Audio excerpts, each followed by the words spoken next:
Hello viewers, বিনোদন জগতের সব খবর নিয়ে আপনাদের সঙ্গে এই মুহূর্তে রয়েছি আমি রিপোর্টার কুসুম।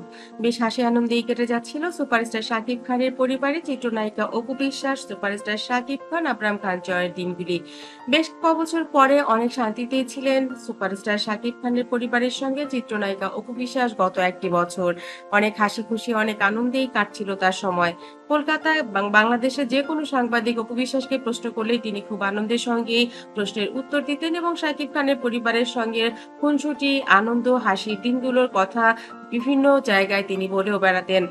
আবরাম খান জয় তার পরিবারের সঙ্গে কেমন আছে, শাকিব তাকে কতটুকু পছন্দ করে, শাকিবের সঙ্গে তার ব্যবসায়িক সম্পর্কটা কেমন, এগুলো জিজ্ঞেস করলেও তিনি উত্তর দিতেন। এছাড়া তার ননদের কথা, শাশুড়ির কথা এবং আমরা ঈদের প্রোগ্রামগুলোতেও দেখেছি যে শাশুড়ির সঙ্গে শপিং এ যে মনি আসে অর্থাৎ তার ননদ আসে, শাশুড়ির সঙ্গে কি খুনসুটি করতেন, তারা ড্রেস নিয়ে কি করতেন, এই যে কথাগুলো সে অকপটে এখন বলতে পারছিলেন। একটা সময় কোনো কিছুই যখন সম্পর্ক ছিল শাকিবের সঙ্গে, নায়িকা হিসেবে তিনি সেসব প্রকাশ করতে পারতেন না।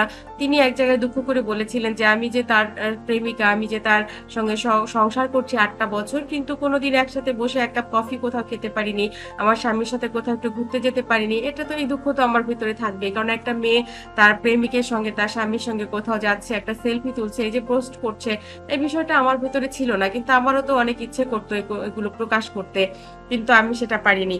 অথচ আমাদের সংসার কত আনন্দের ছিল, কত সুন্দর ছিল, কত সুখের ছিল। তো সেই দিনগুলো যখন আমি জয়কে পৃথিবীতে আনতে চাইলাম, তখন সাকিব রাজি হলো না তার ক্যারিয়ারের জন্য। তো হয় আমাকে থাকতে হবে, না হলে ডিভোর্স, না হলে সন্তান। আমি আমার সন্তানকেই বেছে নিয়েছিলাম।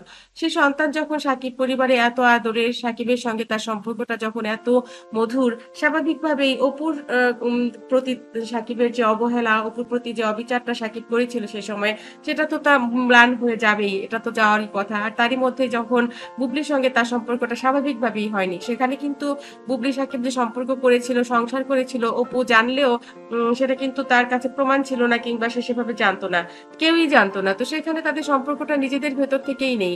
সেখানে কিন্তু অপুর কোনো দোষ নেই যে সাকিব বুবলির সম্পর্কটা কেন নেই।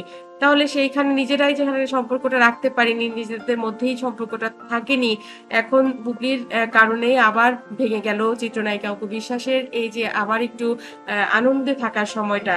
সেই সময়টা আসলেই দুঃখজনক। একটা মানুষ হিসেবে তার জীবনের জন্য যা পাওয়ার তা তিনি পেলেন না এই একটা মানুষের কারণে। এটা তো সাকিব অপু ভক্ত যারা রয়েছেন, যারা আগে থেকে জানেন, যারা সবকিছু বোঝেন, তারা অবশ্যই স্বীকার করবেন।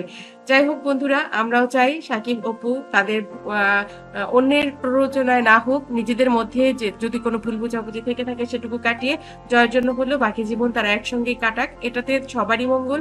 আর সাকিব যদি আবার বিয়ে করে, তার দুটো সন্তান আবার ভালোবাসা পাবে না বাবার, এটাই সত্যি কথা। তো বন্ধুরা, এই ভিডিওটি ভালো লাগলে লাইক, কমেন্ট, শেয়ার দিন এবং আপনাদের মতামত জানান।